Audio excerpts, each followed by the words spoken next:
कलयुग में भगवत नाम की अद्भुत महिमा का वर्णन। श्री सनक जी कहते हैं, नारद जी, जो लोग भगवान विष्णु की भक्ति में तत्पर हैं, उन्हें यह कलयुग कभी बाधा नहीं देता। सतयुग में तपस्या को, त्रेता में भगवान के ध्यान को, द्वापर में यज्ञ को और कलयुग में एकमात्र दान को ही श्रेष्ठ बताया गया है। सतयुग में जो पुण्य कर्म 10 वर्षों में सिद्ध होता है, त्रेता में 1 वर्ष और द्वापर में 1 मास में जो धर्म सफल होता है, वही कलयुग में 1 ही दिन रात में सिद्ध हो जाता है।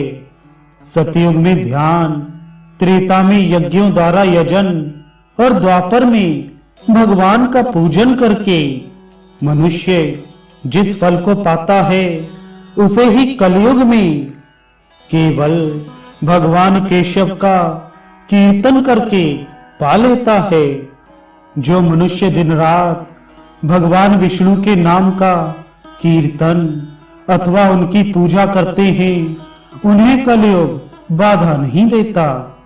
जो मानव निष्काम अथवा सकाम भाव से नमो नारायणाय का कीर्तन करते हैं, उनको कलयुग बाधा नहीं देता। घोर कलयुग आने पर भी संपूर्ण जगत के आधार एवं परमार्थ स्वरूप भगवान विष्णु का ध्यान करने वाला कभी कष्ट नहीं पाता। अहो, संपूर्ण धर्मों से रहे भयंकर कलयुग प्राप्त होने पर जिन्होंने एक बार भी भगवान केशव का पूजन कर लिया है, वे बड़े सौभाग्यशाली हैं। कलयुग में वेदोक्त कर्मों का अनुष्ठान करते समय जो कमी बेशी रह जाती है, उस दोष के निवारण पूर्वक कर्म में पूर्णता लाने वाला यहाँ केवल भगवान का स्मरण ही है। जो लोग प्रतिदिन हरे, केशव, गोविंद, जगन्मय, वासुदेव इस प्रकार कीर्तन करते हैं, उन्हें कलयुग बाधा नहीं पहुंचाता।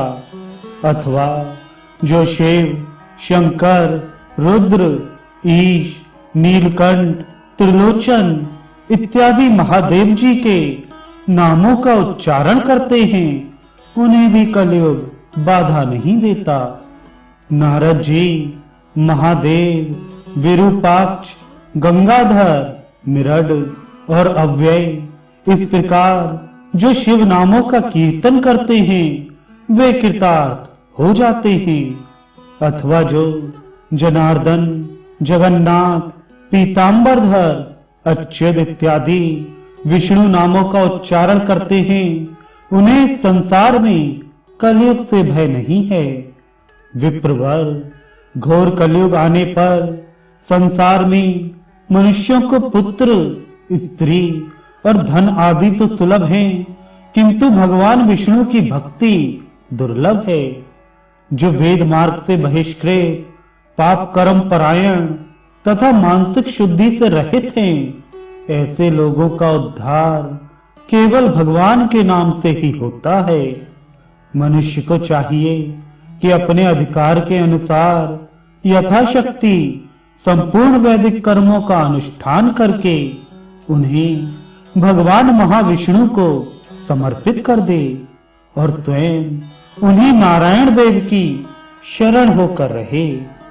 परमात्मा महाविष्णु को समर्पित किए हुए कर्म उसके स्मरण मात्र से ही निश्चय ही पूर्ण हो जाते हैं।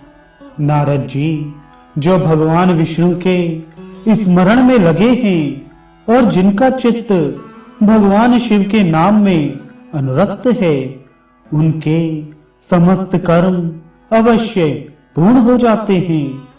भगवत नाम में अनुरक्त चित्त वाले पुरुषों का अहो भाग्य है, अहो भाग्य है। वे देवताओं के लिए भी पूज्य हैं।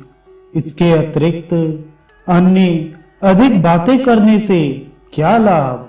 अतः मैं संपूर्ण लोगों के हित की ही बात कहता हूं कि भगवत नाम परायण मनुष्यों को कलयुग कभी बाधा नहीं दे सकता। भगवान विष्णु का नाम ही मेरा जीवन है। कलयुग में दूसरी कोई गत नहीं है, नहीं है, नहीं है।